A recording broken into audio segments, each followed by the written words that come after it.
Kira-kira kapan sih waktu yang pas untuk kita tuh akhirnya oke nih gue udah siap nikah? Kayaknya romantis banget, udah pacaran terus kemudian kita nabung yuk buat bareng-bareng nikah.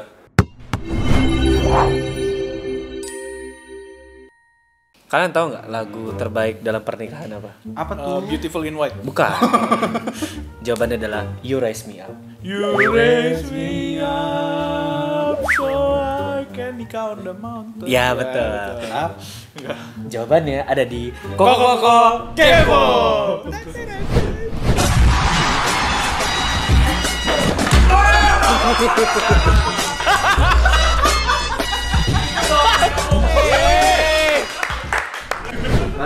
Masuk ya, oke. Halo teman-teman, aku udah balik dari cari duit. Nah, nggak tahu sih ini bakal masuk ke bagian mana. Jangan lupa perpuluhannya ya. Oh, udah banyak kok yang perpuluhan lebih kaya dari aku. Lu juga, nggak apa-apa. Semua kan harus punya bagian. Iya. Keadilan Nih, sosial. aku kan kerja di gereja ya kok. Orang aku digaji, aku kerja di gereja? Iya, aku pelayanan nggak? Nggak tahu sih. Ya, aku kerja profesional. Terus aku percaya gajiku tuh dari perpuluhan orang. Nah, kalau aku perpuluhan lagi muter-muter doang dong duitnya. Enggak juga. Harus ada yang stop. Enggak juga, akan balik lagi ke orang yang lain. Oh iya juga sih. Kan Orang lain diakonia. tapi aku. Aku ya udah oke. Nah, ini kok. Itu tadi jokesnya teman-teman berkaitan dengan pertanyaan yang mau ditanyain. Tenang aja. Kok banyak nih teman-temanku yang visioner. Aku sih mulia dan misioner. Bisa ditampilin nanti logonya ya, canda. Nah kok gimana nih pandangannya? Kalau ada orang yang masih pacaran tapi udah nabung bareng buat nikah, belum tunangan, masih pacaran. Kalau menurut gua sih realistis aja gitu ya. Maksudnya indah banget ya kalau misalnya wah udah pacaran udah say I love you kan gitu kan ya. Terus indah banget kalau udah pacaran terus kemudian udah nunjukin berpengorbanan. Ya indah aja gitu. Dan kayaknya romantis banget udah pacaran terus kemudian kita nabung yuk buat bareng-bareng nikah.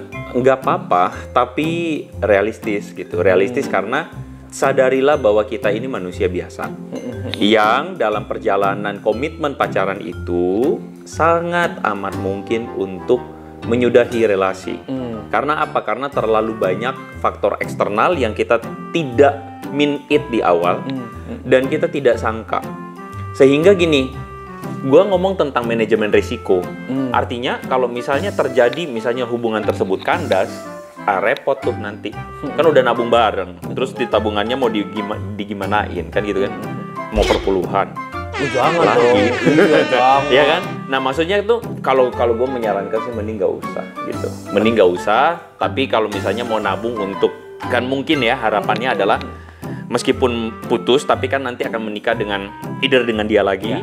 Atau entah dengan orang lain, ya udah punyailah tabungan sendiri yang memang dikhususkan untuk let's say untuk itu. Gitu aja. Jadi udah mau bareng tapi mungkin ya di ATM masing-masing. In case amit-amit putus ya kan, bisa dijadiin persembahan. Syukur pada Tuhan. Iya, teman-teman jangan lupa persembahan dan perpuluhan ya, karena kalian akan membuat gereja pelayanan semakin besar. Alias sama dengan Hello God semakin jaya. Ayo kok sama Hello God jaya. Oke. Pergi dulu. Oke. Oke, 3 sebelum meninggal.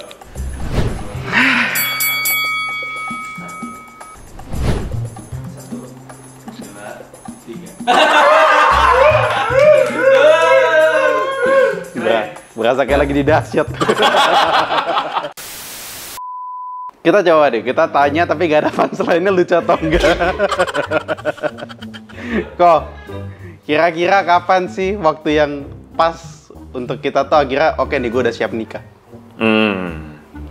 Pertama, kalau menurut gue ya, kita mesti hitung dulu. Sebenarnya pernikahan itu menurut lu pernikahan yang let's say ideal, yang lu butuhkan dalam pernikahan itu apa? Itu dulu yang lu mesti tanya.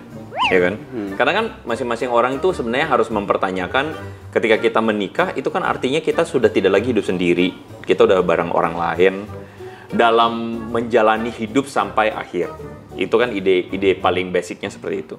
Nah, jadi ketika lu menikah, lalu lu butuh apa kalau gitu dalam menjalani hidup bersama? Kalau menurut lu? Duit. Terus? Duit. Dan terakhir? Dua.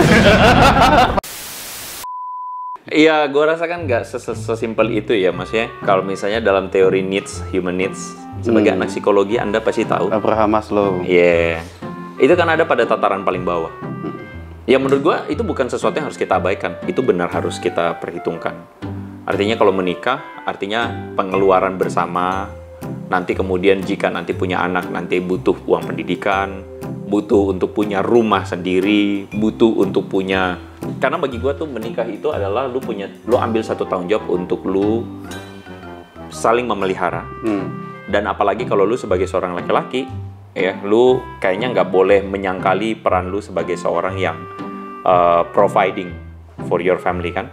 Jadi kalau menurut gue salah satu yang paling basic untuk menentukan kapan gue udah saatnya menikah adalah soal masalah bagaimana lu bisa provide your family dalam hal duit kan gitu. Itu hal paling basic. Selain itu kalau kita naik ke atas, Maslow tuh kan mengatakan tentang secure. Bisa nggak lu memberikan rasa secure untuk pasangan lu? Lu memberikan rasa secure untuk provide dia rasa aman. Ketika pacaran kan seharusnya saling mengenal bagaimana pasangan kita ini merasa dikasihi. Kalau di atas lagi secure, rasa dikasihi, afeksi gitu kan. Kapan pasangan lu merasa dikasihi? Kapan pasangan lu merasa secure begitu? Bagaimana caranya lu bisa memprovide itu juga? Nah, gua rasa itu juga perlu kita pertimbangkan. Kadang ada orang yang jump into marriage tapi tidak mengenal pasangannya dengan baik. Akhirnya dia nggak bisa provide rasa secure itu, rasa needs itu. Akhirnya dalam pernikahan bisa terjadi yang worst case-nya perselingkuhan. Karena apa? Karena rasa secure-nya nggak di-provide, rasa afeksinya nggak di-provide. Kalau Maslow ke atas lagi, aktualisasi diri, di bawahnya apa? Self-esteem. Merasa dihargai, merasa diperlakukan layak sebagai seorang yang worth, berharga gitu kan, bahkan mengaktualisasikan diri. Apakah lu bisa menjadi pasangan yang dibanggakan buat pasangan lu? Kalau lu jadi pasangan yang belum bisa dibanggakan sama sekali, kayaknya lu mesti jangan dulu menikah. Begitu. Apakah lu udah bisa sampai pada titik di mana lu dibanggakan dalam hal karakter lu, dalam hal reputasi lu, dalam hal pekerjaan lu, dalam hal pelayanan lu, ya kan? Lu sebagai seseorang itu apakah layak dibanggakan atau tidak? Kalau lu belum sampai pada titik itu, gua rasa mungkin harus kejar yang penting dulu gitu. Nah, satu sisi pertanyaannya kan jadi gini. Kalau gitu, lu mesti tunggu sempurna banget dong baru lu married. Depends on setiap orang. Kalau pasangan lu adalah seorang yang dengannya lu yakin banget bahwa lu bisa menjalani hidup dan bahkan dia akan jadi penolong lu juga. Lu akan menolong dia juga untuk sampai pada titik itu. Go ahead. Tapi berarti bisa ini juga dong, ada beberapa tuh yang rada-rada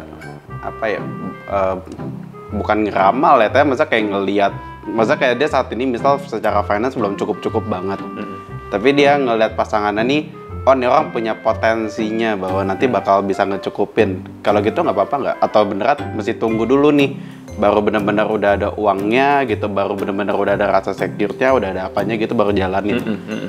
Dalam tataran manusia yang kalau gue bilang sih lebih primitif pemikirannya, mereka kan berpikir, wah ini nanti ada rezekinya, gitu kan ya, ada rezeki menikah, rezeki anak, oke lah, nggak apa-apa gitu.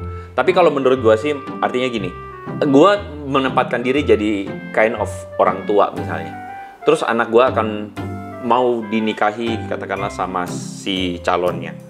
Gue sebagai orang tua tentu punya satu concern dong, bahwa kalian bisa cukup nggak, gitu. Yang mungkin nggak berlebihan toh, tapi kalian bisa cukup nggak? Lu bisa cukupin, bisa sama-sama anak gue cukup nggak nih? Kalau nggak ya jangan. Tapi jika misalnya memang belum sampai pada titik ini banget, tapi bisa bareng-bareng, ya nggak masalah juga. Ya pada akhirnya kan kita tahu bahwa teori kebutuhan itu bukan itu jadi satu-satunya kebenaran paling utama ya. Tapi maksudnya itu adalah sesuatu yang menggambarkan our needs. Dan kita manusia tuh harus realistis dengan needs-nya kita. Dan needs-nya kita itu akan sangat indah sekali kalau misalnya bisa fulfilled by kita dengan pasangan bareng-bareng gitu. Oh itu akan sangat bagus banget. Iya lucu juga ya.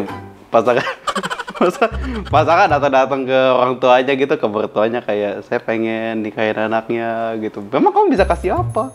Ya nanti ada rezekinya Bu, masa dikasih ya. Ya udah, terima kasih. Pak. Ya. Mau ngelamar ya? Mau ajak anak pulang ya. Ya Pak. Oke, semua siap. Sudah semua, Julius. Lagi pada diem. Semua menanti Anda. Saya kembali di sini bersama Dan dengan aku Anda masih di sini. di episode ketiga.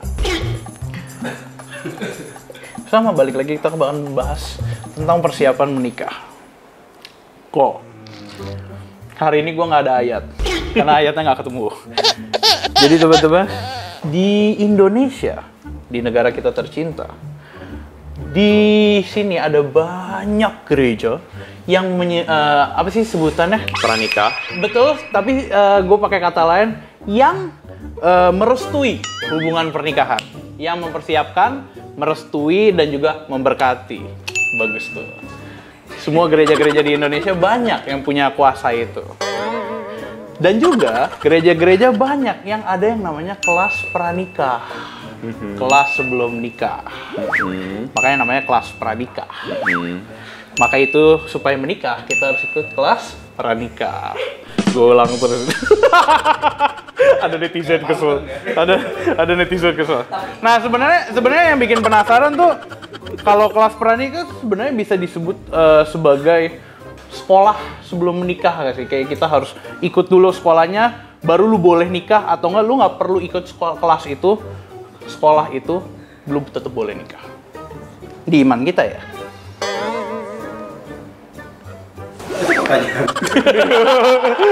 Betul. Gue mau mulai dengan sebuah statement bahwa lu ikut pranikah dan seberapa lu mementingkan pranikah itu menunjukkan bahwa lu serius atau enggak dengan pernikahan lu. Karena lu bayangin untuk menjadi seorang arsitek, misalnya, lu sekolah 4 tahun untuk jadi seorang arsitek. Lu sekolah 4 tahun itu pun tidak serta-merta menjadikan lu arsitek handal. Oh betul, banyak yang jadi akuntan gitu. Iya. Banyak yang jadi perusahaan. Lu sekolah psikologi 4 tahun, tidak serta-merta menjadikan lu sebagai seorang psikolog. Betul, karena kurikulumnya berubah. Oke. Artinya gini, kalau untuk hal pekerjaan, profesi, lu serius dan lu sekolah, lu tahu bahwa lu memang harus ambil sekolah, begitu kan ya, dan lu mempersiapkan diri lu dengan serius untuk mengejar profesi itu. Gua rasa sama halnya dengan berkeluarga ya. Berkeluarga, menjadi seorang suami atau menjadi seorang istri, dan nanti satu kali kelak jika dipercayakan jadi orang tua. Itu kan sesuatu yang seharusnya dipersiapkan. Dan to be honest, banyak sekali terjadi secara praktis orang nggak mempersiapkan itu. Karena mereka berpikir menikah itu kayak ya udah kita menikah and done. Mereka lupa bahwa sebenarnya seharusnya kita mempersiapkan diri untuk menjadi seorang suami, untuk menjadi seorang istri, nanti jadi orang tua. Harusnya mempersiapkan diri, bahkan untuk jadi anak mantu, itu harusnya mempersiapkan diri. Dan mempersiapkan diri itu bukan hanya sekadar hidup bersama, namanya hidup itu semua aspek hidup, ya kan? Sampai bagian keuangan, sampai hubungan relasi dengan keluarga besar. Maka seharusnya pranikah tuh yang dilakukan di gereja itu satu hal yang diikutin serius oleh pasangan-pasangan yang akan menikah. Yang sayangnya sebagai seorang praktisioner dalam gereja yang gue lihat adalah banyak orang tidak serius mempersiapkannya dan hanya menganggap pranikah sebagai sebuah syarat yang sifatnya formalitas. Nah itu sangat disayangkan banget. Gue tahu kenapa. Karena di kelas pranikah itu ada pertanyaan pamungkas. Kamu sudah pernah melakukan hal-hal yang harusnya dilakukan? Tidak seharusnya dilakukan atau tidak? Mereka berusaha meng-avoid. Emang iya? Menurut pengalaman gue menemukan lebih dari 5 pasangan yang tidak mau ikut gara-gara itu. Yang tidak mau gara-gara pertanyaan itu. Ya sayang banget sih. Karena seharusnya kan pranikah itu sesuatu yang sifatnya kita lakukan karena kita tahu bahwa at least gini loh, kalau lu nggak lakukan buat Tuhan lah, katakan terlalu muluk-muluk gitu ya, at least lu lakukannya itu untuk pasangan lu. Bahwa lu sedang serius mau menjadi seseorang yang oke, gue akan jadi suami lu, atau gue akan jadi istri lu. Gue serius loh mempersiapkan diri untuk jadi pasangan buat lu. Persiapan itu ya. Iya. Tapi gue punya satu pertanyaan penting nih kok. Boleh nggak sih kalau kelas pranikah kita bohong di gereja? Untuk bohong dan gak bohong itu pilihan lu ya. Kalau bilang sekali lagi, bukan soal masalah boleh dan gak boleh. Tapi pilihan. Tapi itu adalah sesuatu yang akhirnya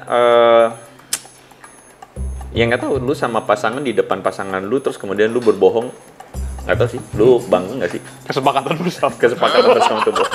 Oke lah, sebelum menjadi hot tag ya teman-teman semua. Baiklah. Jawabannya ada di Koko Kepo. Dia ke bawah, dia ngomong koko. Iya, gua Koko Kepo. Iya, cuma enggak apa-apa. Oke, tadi dicontohin Amel suruh rapiin. Gak tahu sih ini masuk kamera atau enggak. Masuk. Geser. Oh, masuk ya. Oke. Duit. Dan terakhir, Dua. Punchline. Itu punchline tadi tuh. Duit. Dua.